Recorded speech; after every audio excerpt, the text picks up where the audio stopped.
Hey, what's up guys, it's Code Blue, and I'm back. But not for long though. I've been really busy with college and it's been a tough time taking up online classes, and I live in a different country than the college I enrolled in for personal reasons. It's a long story. I've been busy with it and I'm about to be busy again soon, but I'll do my best to release more videos for you guys and try my best to not just release review videos. Thank you guys for understanding and I hope you enjoyed the video.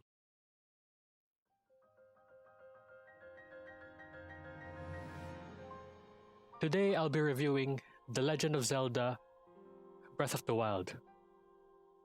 This is my first ever Zelda game though.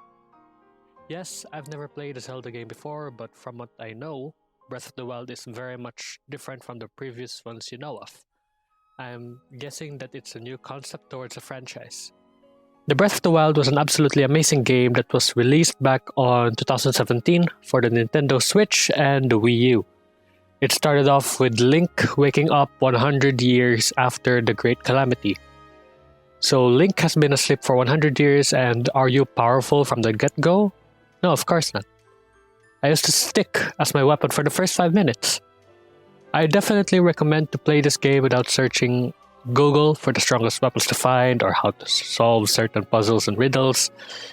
The mystery of exploring and playing the game how it's meant to be played is what makes the game fun in your first playthrough. I kept dying and dying the first few runs because of how confused I was on what I was supposed to be doing. Your weapons, they break easily, your shields, they break easily, and there are different weather conditions that are genuinely annoying the first few times you encounter them. For example, when it's raining, you can't climb certain rocks because you'll slide off of them. If it's too cold, you get damage. If it's too hot, you get damage. But as you play through the game, it seems to get easier as time goes on. Almost like Link is getting stronger with you. You get to find stronger and more durable weapons as you explore the map and understand how to do combat properly. There are also different techniques to defeat enemies easier. There's dodging, there's parrying, and the riddles are also fun to solve. There are certain quests where you will need to solve riddles or puzzles. I didn't even use Google as they were solvable if you think about them critically. These quests have something to do with shrines. Shrines are challenges or trials where you can get spirit orbs. These spirit orbs are the key to getting more health or stamina for Link. As you solve these riddles, it feels like you accomplished something because you solved it without needing the help of Google or the internet. The story was something I really liked as well. The game is open world, but the story was well incorporated to the game. You can even fight Calamity Ganon, the final boss, as soon as Link wakes up. Can you beat him? I don't think so. I finished the game by completing all main quests before fighting Calamity Ganon, and it was an amazing experience. The story that each main quest had is well written, and it introduced new characters with each quest. Characters that were important in that quest. It was like their own questline in which that questline can help you in the main quests of the game. So, should you buy Breath of the Wild in 2021? Definitely. Should you buy the Nintendo Switch to play Breath of the Wild? If you can afford it? Sure. Back in 2016, it was the most anticipated game according to that year's Game Awards. The next year though, it won Game of the Year, Best Game Direction, and Best Action Adventure Game. It was also nominated Best Art Direction, Best Score or Music, and Best Audio Design. I'll say that it deserves the awards it won, not to say that the others didn't deserve it as well. And speaking of games that deserved it as well, I'll also be reviewing Horizon Zero Dawn. Horizon Zero Dawn is an action RPG game released on the PS4 and was later ported to PC. I only played it on the PS4 though, my laptop can't handle the PC version. So if anyone wants to sponsor me gaming stuff, here's my email. Are you not ashamed of yourself? Anyways, Horizon Zero Dawn personally was on par with Breath of the Wild and was even better on some aspects of the game. The game follows Aloy, a presumed motherless child who grew up in a world full of machines. Not coffee makers or blenders, but machines like robotic dinosaurs or robotic big birds. And I have to tell you, they were scary.